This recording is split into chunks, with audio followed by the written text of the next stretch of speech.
Parole soit bénie. Amen. Et acclamons notre Seigneur Jésus. Amen. Mettons-nous, s'il vous plaît.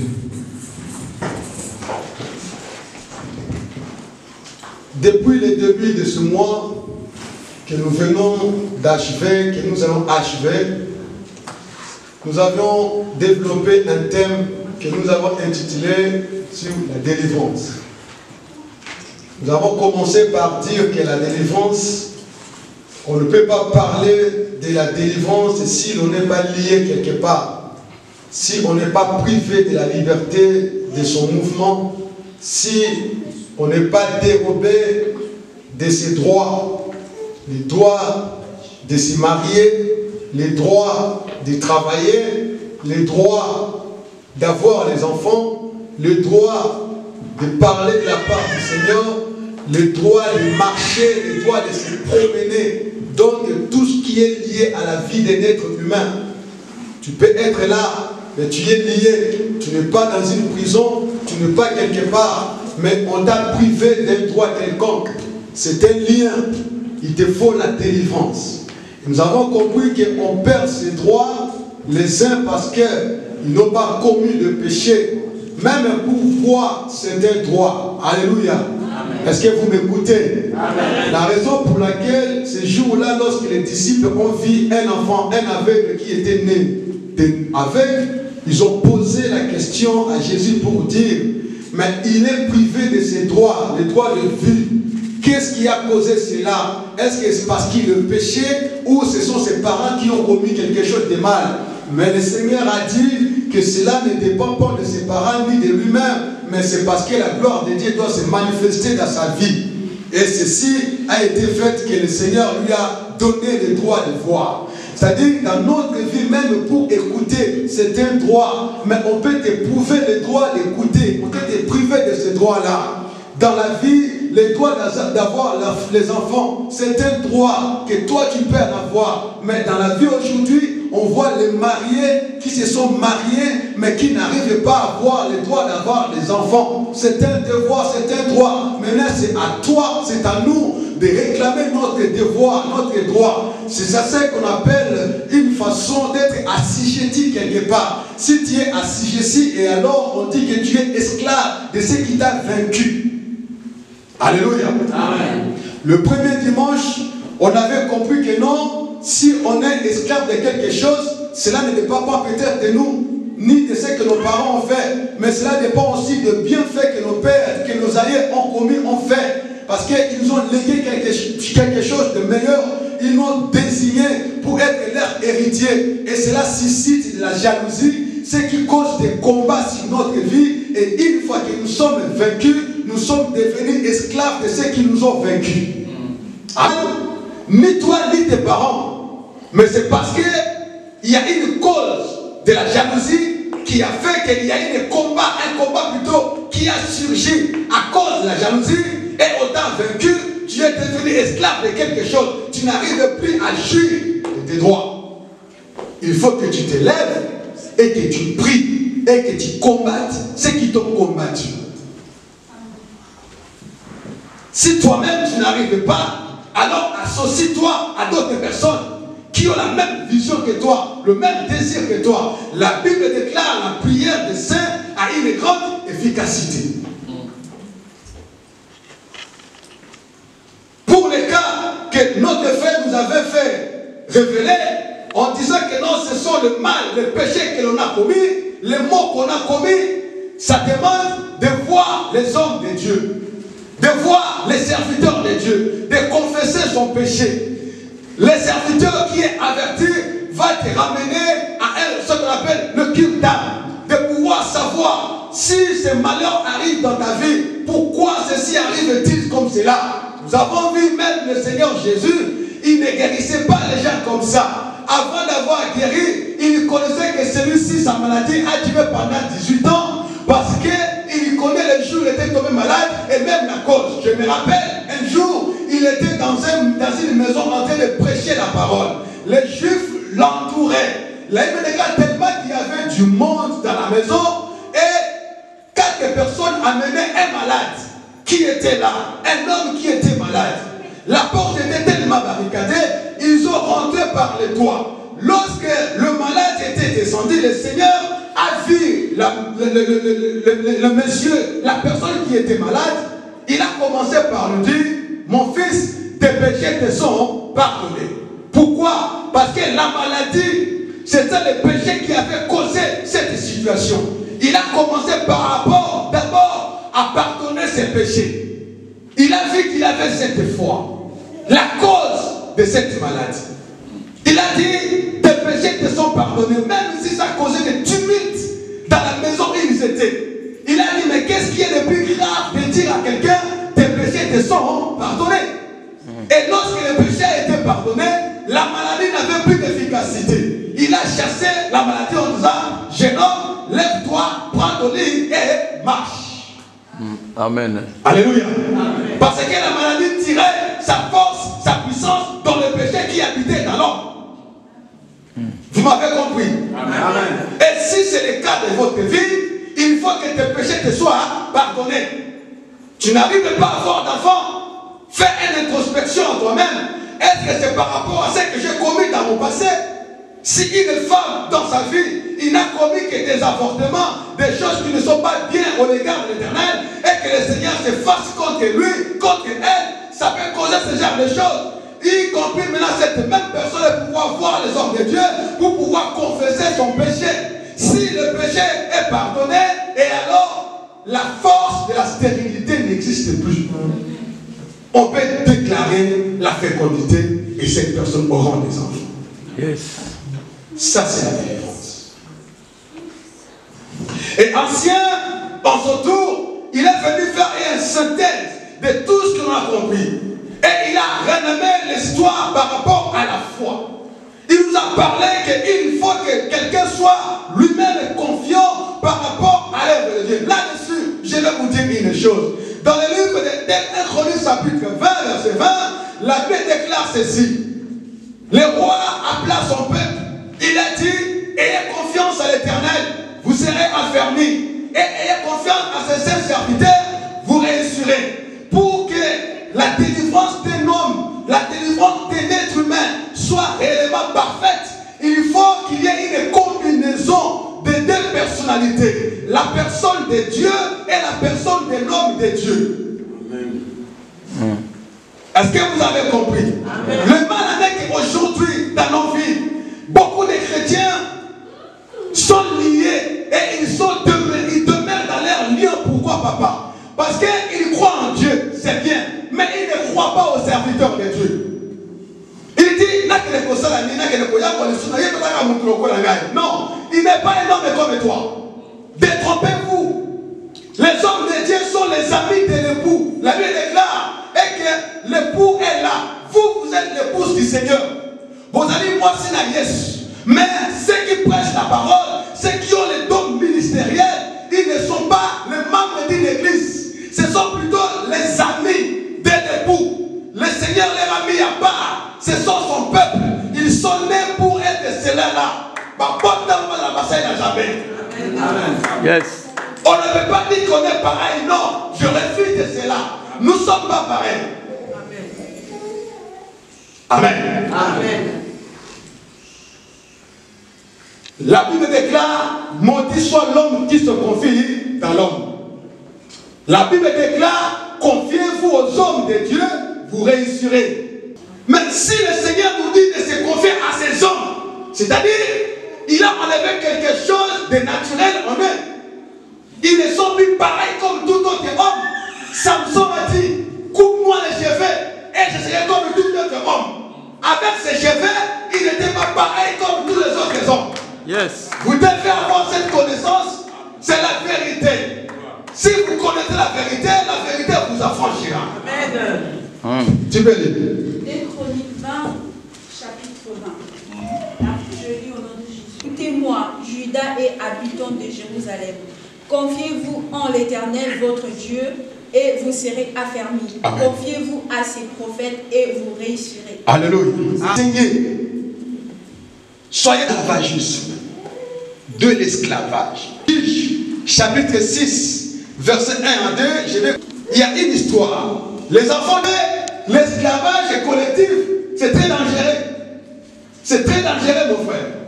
Tu peux rester un esclave, mais tu as le droit de se marier. Tu peux aussi avoir des enfants. Tu peux faire tout ce que tu peux faire. Mais arriver à un point, on t'a mis un point que tu ne peux pas dépasser.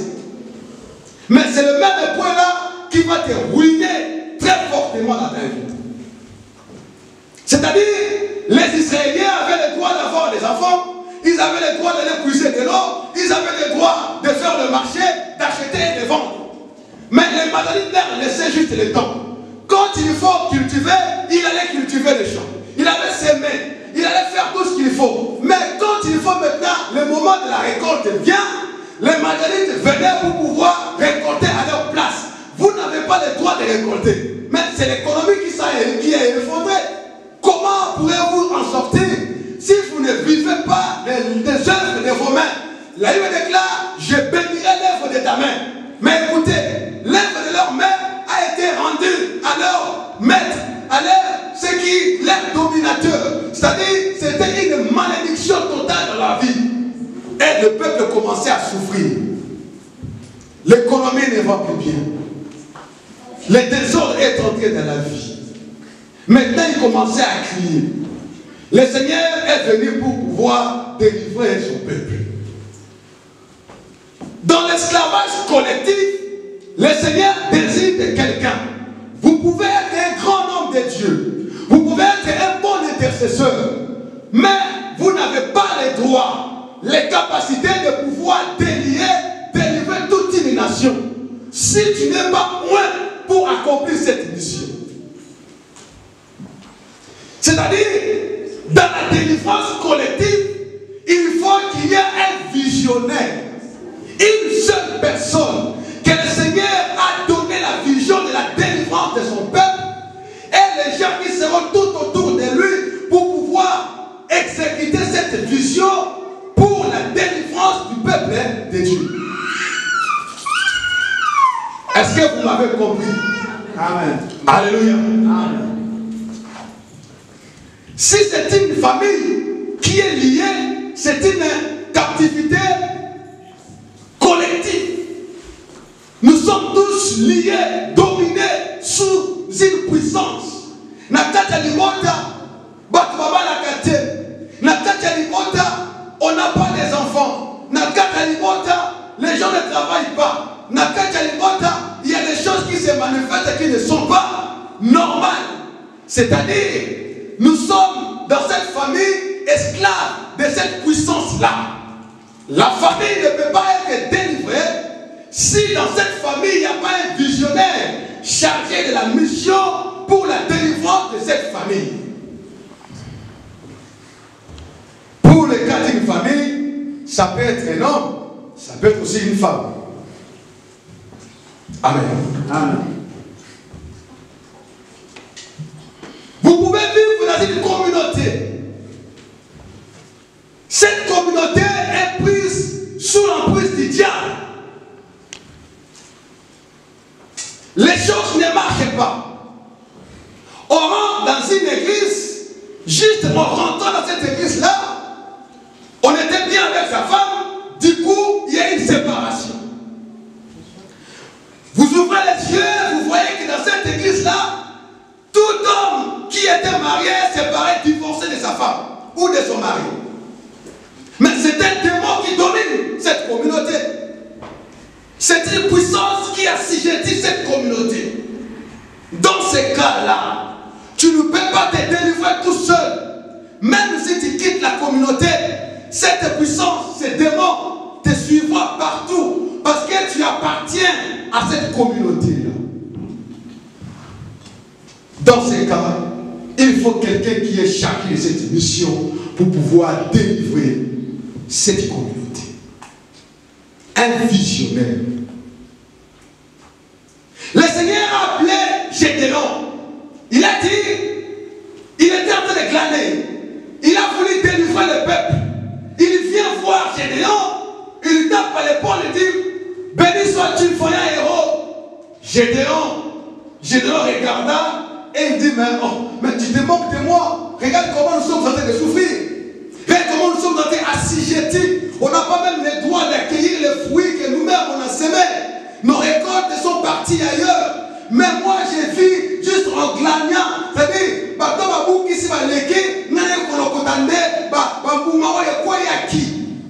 c'est-à-dire, un homme de Dieu devient maintenant comme un chien. Ah, là, je réjouis ce que le Seigneur avait dit à la femme samaritaine. Que les choses des enfants ne donnent pas aux chiens. Mais la femme a dit, même ceux qui tombent, les chiens en ramassent. Voyez comment est-ce que l'homme est devenu un chien. Si la délivrance, si la captivité collective est vraiment assujettie sur un peuple, les hommes deviennent même comme des chiens. On a même vu dans une ville de Samarie a été barricadée. Pourquoi? Parce que les Assyriens avaient assujetti. Les mamans qui n'étaient pas des sorcières sont devenues des sorcières. En faisant une restourne des enfants, ils ont mangé leurs enfants. Voyez-vous? Où est-ce que la captivité collective ramène les hommes de Dieu et les femmes même de Dieu? J'en doute fort qu'elle vienne dans une église et que cet esprit-là agit et que toi tu te dis, dans notre église, il y a Dieu qui agit. Je suis un enfant de Dieu. Je suis béni. Non, non, non. Parce que cet esprit-là vous maltraite encore. La bénédiction n'est pas là. Non, il faut d'abord commencer par délivrer cet endroit-là. Dans ce cas, il faut être visionnaire. Le deuxième cas, c'est le cas d'une captivité personnelle. Dans la captivité personnelle, je viens à des camps. La personne a commis le mal et le mal s'est transformé à une captivité. Ou encore, la personne n'a rien fait, mais les combats de la vie l'ont rendu esclave de ceux qui l'ont vaincu. Ça, c'est deux choses différentes. Mais dans les deux choses différentes, il y a ce qu'on appelle, on peut lire dans 1 Samuel chapitre 9, plutôt chapitre 1, verset 9 à 19, vous voyez qu'une femme était devenue esclave de la stérilité, qu'on appelle Anne. Anne ne pouvait pas avoir d'enfant. Il avait le droit de se marier. Elle s'est mariée. Elle était même la première femme, c'est-à-dire la femme légitime. Mais elle ne pouvait pas avoir d'enfant. Parce que le droit d'avoir d'enfant ne lui avait pas accordé. Elle était devenue esclave de l'infertilité. Alléluia. Amen. Alléluia. Amen. Si tu deviens une esclave de quelque chose, ça va commencer à te tourmenter. Même ta foi sera affectée. Bien aimé le Seigneur, il ne faut pas aimer ce genre de choses dans votre vie. Voilà pourquoi Christ a dit, résistez au diable et il fuira loin de vous. Amen. Dans le cas de Anne, il ne s'agit pas d'une délivrance qu'une autre personne puisse lui dire. Non, il s'agit plutôt de lui-même, d'elle-même, d'aller voir le Seigneur, de prier, d'invoquer le nom de Dieu et que le Seigneur vienne en aide pour elle. Parce que là, ce n'était pas un démon. Là, ce n'était pas le diable et Satan. Mais la situation qu'elle traversait, même sa rivale commençait à se moquer d'elle. Elle était tout le temps maltraitée. Pourquoi? Parce qu'on se moquait d'elle. Elle ne pouvait pas avoir l'enfant. Le goût du mariage n'était même pas dans sa vie. Elle pouvait tout faire. Son mari pouvait tout lui donner. Mais, en fait du compte, elle n'était pas capable de lui donner l'enfant. Et c'était de malheur dans sa vie. Cette situation-là, on dit esclave. Pour son cas, il est allé chercher l'Éternel. Et le Seigneur se souvient d'elle et lui a donné l'enfant. Ces genres de prières, ce sont des prières qu'on appelle des prières de foi, avec une gage. Il a dit, si tu me donnes un enfant mâle, je le consacrerai à ton œuvre. Je vais te l'offrir. Il sera pour toi. Et lorsqu'elle a eu l'enfant, elle a sacrifié cet enfant-là dans le temple. Il l'a donné à l'Éternel. Dès qu'elle a fini d'allaiter l'enfant, elle dit, bon voilà, mon œuvre est arrivée. J'ai accompli mon œuvre d'être maman. Moi aussi j'ai allaité. Elle a pris le bébé, elle est allée le poser au pied d'Élie qui était là. Alléluia. Amen. Pour le troisième cas, nous avons lu le cas de Pierre. Pierre était un serviteur de Dieu. Un serviteur qui craint le Seigneur. Et pendant ce moment que le Seigneur était enlevé, il est parti au ciel le jour de Pentecôte. Quelques temps après, les disciples continuaient à servir le Seigneur. Et le Dieu d'Abraham se faisait des miracles parmi les apôtres.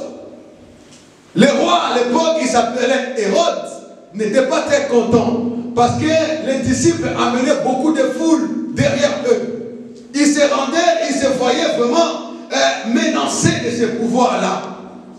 C'est le cas qu'on voit dans d'autres pays aujourd'hui. Les pasteurs sont maltraités parce qu'ils entraînent des foules. Les serviteurs de Dieu sont maltraités. Tu es un homme de Dieu, il faut signer un pacte avec le pouvoir en place.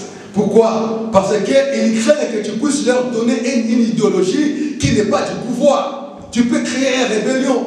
La raison pour laquelle le peuple de Dieu, les serviteurs de Dieu ont perdu l'essence même d'être des serviteurs. Ils sont tous devenus quelque part des politiciens à cause de cela. Ils ont perdu une liberté quelque part d'enseigner la vérité dans toute sa grandeur. Vous voyez dans ce genre de pays, un homme de Dieu ne peut pas dire tout ce qu'il pense, tout ce qu'il est capable de dire, parce qu'il a perdu du pouvoir. L'homme de Dieu est devenu esclave de celui qui règne dans ce pays. Voyez-vous la délicoté. Pourquoi? Parce que le pouvoir en place n'était pas content de ce qu'ils enseignaient. Ils craignaient de pouvoir détourner les Juifs derrière eux et que le pouvoir reste sans force. Maintenant, le roi Hérode, il a essayé pour la première fois. Il a pris Jean, plutôt Jacques, il lui a coupé la tête. Les Juifs étaient contents. Ils ont dit, oh, vive le roi, de ce que tu as fait, c'est bien. Maintenant, comme c'était dans le sens de la population, il a arrêté ce Pierre pour qu'il puisse le comparaître devant le peuple après les jours de la Pâque, qu'on le coupe aussi la tête. Mais écoutez ce qui est dangereux. On lui a mis devant une escorte de 4 militaires et d'autres qui surveillaient la porte. La Bible précise bien que tous ces hommes-là, tous, ils avaient la même pensée, le même sentiment, la même idée. Quelle était cette idée? La pensée c'était, lui il pense qu'il faut que je comparaisse Pierre devant le peuple. L'autre soldat aussi pensait pareil. Un autre soldat aussi pensait pareil. En disant, parmi ces 4 personnes ou ces 6 personnes-là, personne n'était capable de trahir plutôt son compère. Parce qu'ils avaient tous la même idée. Là, c'est très dangereux, frères et sœurs dans le Seigneur. Je vous tire les oreilles. Un sorcier reste un sorcier. Un magicien reste un magicien. Un féticheur reste un féticheur. Un démon reste un démon. Ils ont tous la même pensée, la même idée, le même sentiment. Quel est leur objectif? Que tu puisses couler dans ta vie. Amen. Amen. Donc il m'a compté avec Koya, alors il va battre la cabine. Non. Et pour que ça dans ma terre, sinon le royaume du diable serait divisé. La Bible déclare aucun royaume n'est divisé entre elles s'ils s'opposent entre elles. Si un sorcier vient pour te bouffer, un autre sorcier te protège. Mais il y aura un combat. C'est une désobéissance flagrante. Leur chef ne sera pas content. Imaginez-vous un général qui voit ses soldats se battre entre eux. C'est pas possible. Alléluia. Amen. Dans nos vies, dans nos familles, il y a des sorciers qui se nomment les sorciers protecteurs. Le chef coutumier qui dit, moi je protège ma ville. Mais contre qui? Il est sorcier. Est-ce qu'il peut protéger la ville contre l'autre sorcier? Un chef coutumier qui dit, moi je suis là, je suis sorcier pour ma famille. Non, on est toujours sorcier contre quelque chose. Contre sa famille, contre sa communauté, contre sa ville, contre son propre pays. Ces genre de personnes nous trompent. Ils nous mentent. Ils ne disent pas la vérité. C'est des collaborants. Tu le vois, il se dénonce lui-même. Mon frère, quand c'est dénoncé à Binga qui n'a rien à faire Alléluia. Il n'est pas là pour te protéger. Au moment opportun, il te cédera. Alléluia. Au moment opportun, si tu n'es pas mort, parce que tu n'es pas encore dans la liste de ceux qui devaient mourir. Mais les jours viendra, il va te céder tranquille, sans discuter. Parce qu'il n'y aura pas de suspicion. Même ceux qui nous écoutent sur les voies sociaux, vous sentez quelqu'un qui se dit sorcier protecteur, quand on est bon de lui, on va combattre. Tant qu'on a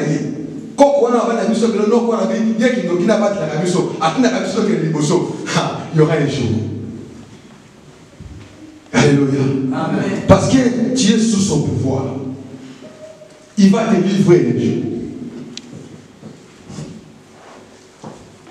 Et la Bible déclare que lorsque Pierre était enchaîné, ligoté, on lui a dépouillé de tous ses vêtements et les sandales. La Bible dit que l'Église ne cesse de prier à l'Éternel en sa faveur. L'Église est priée. L'Église est priée et l'Église est priée. Alléluia. Amen. Ah, c'est là qui est doux et agréable. Le Seigneur finira toujours par se manifester et donner une bonne cause. Yes. La délivrance, c'est aussi notre union. Si nous sommes unis pour pouvoir accomplir quelque chose, notre église, nos vies seront délivrées. L'église adressait des prières. Nuit et jour, il priait. Jusqu'à ce que le Seigneur ait écouté la prière, il a envoyé l'ange. L'ange est descendu. Il est allé voir Pierre dans la prison. Il lui a frappé sur le côté. Hé, Simon, Pierre, réveille-toi. Pourquoi tu dors? Simon se réveilla, c'est comme s'il était encore endormi. Il voyait les choses, c'est comme si ça ne se passait pas bien. C'est comme si ce n'était pas physique. Or, tout ce que l'ange faisait, c'était de la réalité. Il lui dit, prends tes sandales. Elle a mis ses sandales, il a mis plutôt ses sandales, et prend ta ceinture. Il s'est senti, et après, il dit, enveloppe-toi de son manteau. Il s'est enveloppé de son manteau, il dit, allez, lève-toi sur moi. D'un coup, les chaînes sont tombées. La délivrance a été accomplie. Mais il dit, suis-moi, je vais marcher, tout sera derrière moi. Alléluia. Amen. Alléluia. Amen. Ne doute pas, je reviens encore. Confie-toi aux hommes de Dieu. Confie-toi aux hommes de Dieu.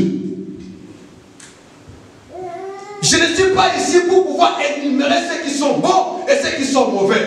Mais ceux qui vous disent que les hommes de Dieu, ce ne sont pas les bonnes personnes à qui l'on peut confier des problèmes, ces gens-là vous détournent la voie de Dieu. Ils vous détournent la grâce de Dieu. Ce sont les satanistes, je peux dire ça comme ça. Parce qu'ils ne veulent pas votre liberté. Ils ne veulent pas votre élévation. Ils ne veulent pas votre réussite. Et il faut toujours suivre la personne qui a ta délivrance à main. L'ange marchait.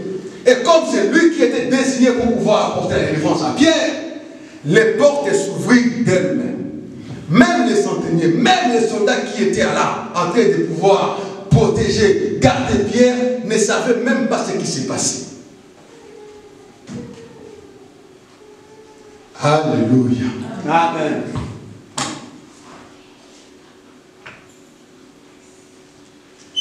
Et Pierre commença à marcher. Les portes s'ouvrirent. La première porte, la deuxième porte qui amène vers la ville et la porte qui était en ferraille s'ouvrit d'elle-même. Et de là, ils ont traversé une rue. L'ange maintenant lui a laissé. Il a compris que non, il est devenu libre. Maintenant, tu n'as plus besoin de moi. Je te laisse. Et Pierre voyait que tout ce qui se passait dans sa vie, c'était d'intimes visions. Alléluia. Amen. Il ne croyait pas à la réalité. Il ne croyait pas que les choses qu'il était en train de vivre, ce sont des choses qui ont été créées pour lui, pour sa famille. Bien-aimé dans le Seigneur. Beaucoup d'entre nous, c'est le message que le Seigneur Dieu nous lance cet après-midi. Après tout ce qui s'est passé ici, vous verrez des choses s'accomplir dans notre vie. Vous allez voir des choses s'accomplir dans l'église de Sion. Mais ne croyez pas que ce sont des visions. Ce sont des réalités. Parce que Dieu lui-même a pris cet engagement il a dit ceci, maintenant je vais agir. Et qui va s'opposer à moi? Qui va s'opposer? Personne ne va s'opposer à Dieu. Parce qu'il a pris acte de nos prières. Il a pris acte de notre défi. Si tu suis ce que les hommes de Dieu te disent, si tu suis ce que les recommandations qu'on te donne, tu vivras dans ta liberté. Et quand les choses vont s'accomplir, ne dis pas que ce sont des visions. Tu vas te voir, ah, est-ce que c'est seulement moi qui s'est marié? Est-ce que c'est seulement moi qui ai eu ses papiers? Est-ce que c'est seulement moi qui ai devenu mère des enfants? Est-ce que c'est seulement moi qui ai tenu toutes ces choses? Les promesses se sont réalisées dans ma vie. Est-ce que c'est seulement moi? Oui, c'est bien toi. C'est bien toi. Parce que le Seigneur t'a délivré. Parce que la délivrance t'est accordée. Mais une chose est vraie. Les 10 lépreux étaient venus vers Jésus en leur demandant, hé maître, aie pitié de nous. Regardez-nous avec tes yeux miséricordieux. Le Seigneur les renvoya pour voir les prophètes, plutôt les sacrificateurs, pour qu'ils puissent leur déclarer pire. Mais en marchant sur leur route, la Bible déclare que quand ils sont partis, ils sont allés voir. Ils ont vérifié que non, ils étaient guéris déjà en cours de route. L'un d'eux est revenu vers Jésus pour dire, maître, sois glorifié. Le Seigneur, sois glorifié parce que tu m'as donné cette délivrance. Alléluia. Amen. Cet homme n'était pas capable de vivre avec sa famille. On lui avait privé la liberté de voir, de jouir, de se réjouir avec sa femme, de se réjouir avec ses enfants, de voir ses enfants, parce qu'il était frappé de la lèpre. Mais Jésus leur a délivré. Ils sont partis. Ce n'était pas une vision, c'était la réalité. Mais ils ont vu ça de loin. Ils se sont dit, j'irai tout là où le monsieur m'avait dit, va voir les sacrificateurs. Il est revenu, il a commencé à glorifier Dieu. Nous aussi, ce que nous allons vivre, ce n'est pas d'une vision, c'est de la réalité, papa. Et dans ta vie, c'est de la réalité. Parce que la délivrance est à ta portée. Le Seigneur nous a délivrés. Le Seigneur nous a rendus délibres. Nous avons commis la liberté. Nous avons connu la vérité. La vérité nous a affranchis. Maintenant, tout ce que nous voulons voir, ce sont les choses réelles. Notre lotaka et cause de notre thé. Et comme ma réalité la vie. Amen, amen, amen. Alléluia. Yes. Si parmi nous, il y a des gens qui ont rêvé d'avoir d'enfants, dans leur vision, ils ont eu le droit de voir les enfants. Dans leur vision, mais physiquement comme ça, ils n'en ont pas. Dans leur vision, ils travaillent, mais physiquement, ils n'ont pas de boulot. Dans leur vision, ils vivent mieux avec des hommes, mais physiquement, ils ne sont pas mariés. Bien-aimés dans le Seigneur, cette vision va se transformer en une réalité. Amen. Alléluia. Amen. Il y a de ceux qui ont eu des prophéties dans leur vie. Ils vont prospérer. Ils iront de l'avant. Ils seront ceci, cela. Mais depuis qu'ils ont eu cette prophétie-là, ils attendent la réalité de cette prophétie qui ne vient pas, qui ne vient jamais. Mais maintenant, le Seigneur se dit, ce que vous allez voir, alléluia, ce que vous allez voir, ça ne sera pas de la vision, ni de prophétie, mais ça sera de la réalité. Parce que ce que le Seigneur a promis va se réaliser dans votre vie. Amen. Est-ce que vous croyez à cette parole? Amen.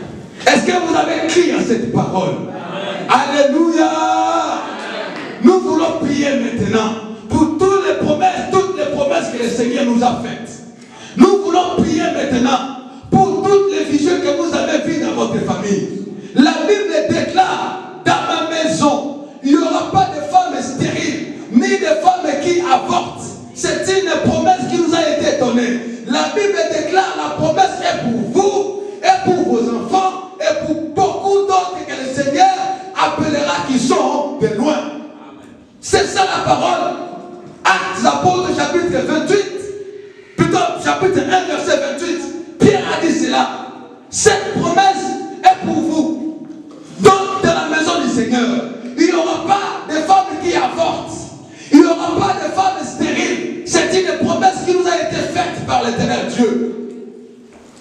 Alléluia. Amen. Cette promesse vous appartient. La Bible déclare, Paul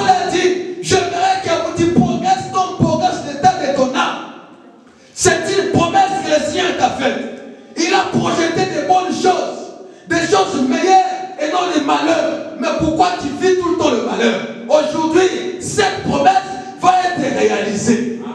Contre toutes ces choses. Réfléchis à tout cela. Le Seigneur est capable de tout. J'avais dit cela. Dieu est capable de tout pour ton bonheur. Il est capable de ressusciter même les morts. Il est capable de prendre les vivants et de les ramener dans le séjour des morts. Il est capable de tout. Il est capable de tuer. Il est capable de ressusciter. Il est capable de lever d'autres personnes. Il est capable de rabaisser aussi d'autres personnes. Pour que tu sois tellement meilleur dans ta vie. Cette parole, elle est certaine. Je vis des hommes mourir. Et après leur mort, d'autres personnes ont vu la vie sauve. J'ai vu d'autres personnes élevées. Après leur élévation, d'autres personnes ont été aussi élevées avec eux. Parce que le Seigneur avait planifié cela. Il est capable de tout. Je le dis encore. Cela, ce n'est pas une vision, mais c'est une réalité. Tu vivras cela. Oh, bien-aimé le Seigneur. Israël était barricadé.